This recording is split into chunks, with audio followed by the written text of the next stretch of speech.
ভোটমুখী বঙ্গে shoot out হালিশহরে, গুলিবিদ্ধ তৃণমূল কর্মী প্রসেনজিৎ মৌলিক। সোমবার রাতের ঘটনা। হালিশহরের ৯ নম্বর ওয়ার্ডের মিস্ত্রিপুকুর রোডে রাস্তার ধারে দাঁড়িয়েছিলেন তৃণমূল কর্মী প্রসেনজিৎ মৌলিক। সেই সময় বাইকে করে কয়েকজন মুখঢাকা দুষ্কৃতী এসে তাকে লক্ষ্য করে গুলি চালায়। মোট ৩ রাউন্ড গুলি চলে বলে অভিযোগ। বর্তমানে এসএসকেএম হাসপাতালে চিকিৎসাধীন রয়েছেন ওই জখম তৃণমূল কর্মী। ঘটনার পর তীব্র আতঙ্কিত প্রসেনজিতের মা। ভোট দিতে না যাওয়ার সিদ্ধান্ত আহতের মায়ের। তবে ঘটনার পর পরিবারের তরফে এখনো থানায় অভিযোগ দায়ের করা হয়নি। ছেলে কোথায় গিয়েছিল, কি বলে গেছে? ছেলে এমনি গাড়ি নিয়ে বেরিয়েছিল। কারা মানে ফোন টোন করেছিল, মানে ফোন টোন করে মানে আনিয়েছিল। ভালো কথা। আর 5 জনই মুখে মাস্ক। বুঝলেন, মানে যে 5 জন এসেছিল ওকে গুলি করতে? হ্যাঁ, একজন ছিল লম্বা মতন, ওদের মধ্যেই একজন লম্বা মতন ছিল, চোখে চশমা। কিভাবে দেখলেন তাদেরকে? শুনলাম, আমি জানি না। এরা সব কারা? কি করে জানবো বলুন? ঘটনার পর আতঙ্কে স্থানীয় বাসিন্দারাও। জানেন, এখন নিরাপত্তাহীনতায় ভুগছি। আপনি তো শাসক দল করেন, তারপরেও নিরাপত্তাহীনতায় হ্যাঁ, ভুগছি।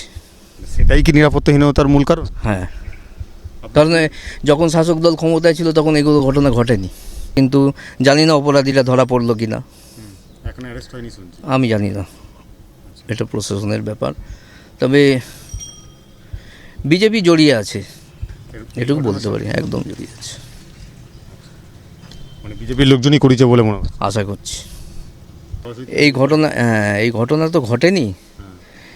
এই জবে থেকে সেন্ট্রাল ফোর্স এসছে, দায়িত্ব নির্বাচন দপ্তরের কাছে গেছে, এই উৎপাতগুলো হওয়ার কথা ছিল না। নিরাপত্তার চাদরে মুড়ে ফেলা হয়েছে গোটা এলাকা। ঘটনাস্থল পরিদর্শন করছে আইজি, বিএসএফ বাহিনী। দফায় দফায় টহল দিচ্ছে কেন্দ্রীয় বাহিনী। এই মুহূর্তে তুমি দেখতে পাচ্ছ যে যারা এলাকার মানুষজন, বিশেষ করে মহিলারা, একেবারে ঘটনাস্থলে যেখানে হয়েছিল শুট আউটের ঘটনা ঘটেছে তার আশপাশে যে সমস্ত বাড়ির বাসিন্দারা রয়েছেন তাদের সঙ্গে কথা বলে জানার চেষ্টা করছেন।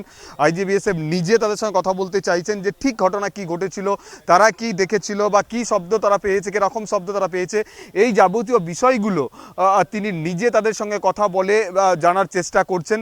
এবং এই এলাকার পরিস্থিতি মানে কেমন রোদ থাকে সন্ধ্যের সময়, এই এলাকার মানুষজন কতটা নির্জন, না মানুষের যাতায়াত কেমন, এই যাবতীয় পরিবেশ, এই এলাকাটার পরিবেশ তিনি কিন্তু বোঝার চেষ্টা করছেন। যেহেতু হাই প্রোফাইল নির্বাচন আগামীকালকে, রাজ্যের দ্বিতীয় দফার নির্বাচন বা শেষ দফার নির্বাচন রয়েছে, এখান থেকে 200 মিটার দূরেই বুথ রয়েছে, ফলে তারা যাতে নির্বিঘ্নে ভোট দিতে পারে সেই কাজটা বা সেটাই নিশ্চিত করার যে কাজ, সেটা কিন্তু এই মুহূর্তে কেন্দ্রীয় বাহিনী জওয়ান বা বিএসএফের আইজি সাহেব তিনি নিজে তার বাহিনী নিয়ে এই ঘটনাস্থলের আশপাশ ঘুরে মানুষের সঙ্গে কথা বলে সেখানে কিন্তু একেবারে কনফিডেন্স বিল্ড আপ করার যে কাজ, সেই কাজটা কিন্তু এখানে করা হচ্ছে।